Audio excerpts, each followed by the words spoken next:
pertama kita kemarin kelangkaan ini kan sejak mulai terasa itu di bulan Januari ya. Tapi sesungguhnya pas kita cek di distributor ya, mereka itu sudah tidak dapat pasokan itu sejak bulan 12. Nah, jadi kemarin kami turun ke lapangan itu ngecek pertama apakah jangan-jangan barangnya ada tapi ditimbun gitu kan. Pas kita cek ke sana ternyata tidak.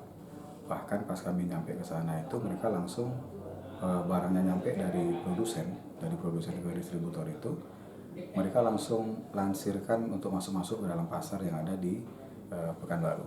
Jadi tidak hanya Pekanbaru tapi juga ada sebagian masuk ke kabupaten tetangga ya. Satu lagi kami juga cek lagi sidak lagi yang di Jalan Riau itu juga sama, mereka baru dapat pasokan kurang lebih sekitar seminggu yang lalu.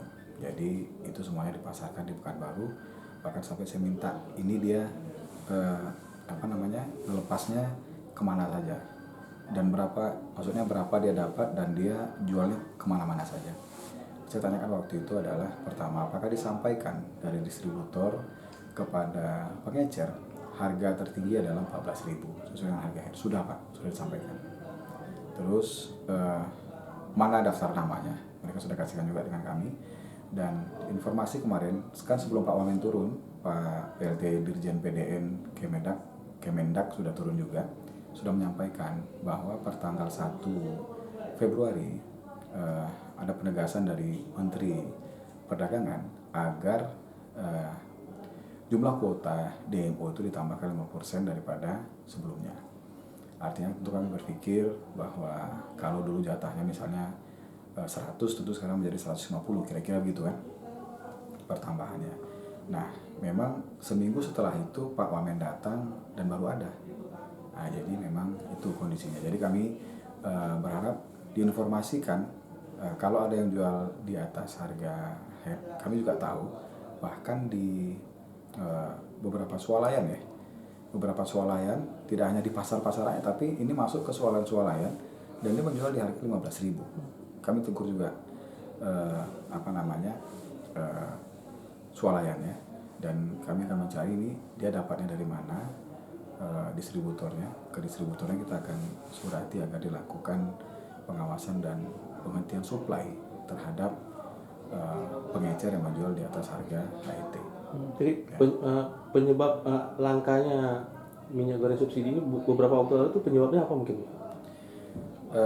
Kita tidak tahu pasti ya. Saya kira mungkin ada beberapa teori-teori tapi saya tidak tahu pasti. Cuman yang pasti distributor kita ini tidak dapat pasokan. Distributor kita ini tidak dapat pasokan dan semenjak bulan 12 sama bulan 1 itu tidak dapat pasokan dan baru dapat lagi ini di bulan 2 ini di awal-awal. Harusnya tidak ada masalah di situ. Kenapa? Karena apalagi di Riau ya, kita dikelilingi oleh kebun sawit. Ya harusnya kalau dari suplai itu nggak ada masalah. Dan juga dari dari pabrik kelapa sawit kita juga terus berproduksi kan. Walaupun di Pekanbaru tidak ada pabrik kelapa sawit, tetapi di daerah-daerah kabupaten kita ada semua. Nah, kalau tidak ada masalah. Kalau untuk Pekanbaru sendiri Pak, berapa kuota minyak subsidi ini Pak? Yang sekarang ini? Yang minyak kita ini? Yang minyak kita sih. Ini saya contohnya salah satu distributor itu. Dia biasanya dapat itu di angka 40 sampai 60 ribu kotak box gitu. Jadi satu box kan ada 12, jadi berapa banyak itu? Kita ini ada 6 distributor minyak goreng. Jadi tidak semua produsen itu yang memproduksi minyak kita gitu. Jadi sebut saja mungkin seperti Sinarmas itu dia punya minyak kita. Terus Permata Hijau gitu, itu dia punya produksi minyak kita gitu. Jadi pasokan-pasokan seperti itu yang kalau saya tanya-tanya tidak ada angka yang pasti gitu, berapa angkanya gitu. Nah itu saja. Jadi kalau misalnya dia di rank 40 sampai 60 ribu kotak per bulan, harusnya itu di satu distributor ya, harusnya di Pekanbaru tidak langka. Ya. Gitu ya. Oke.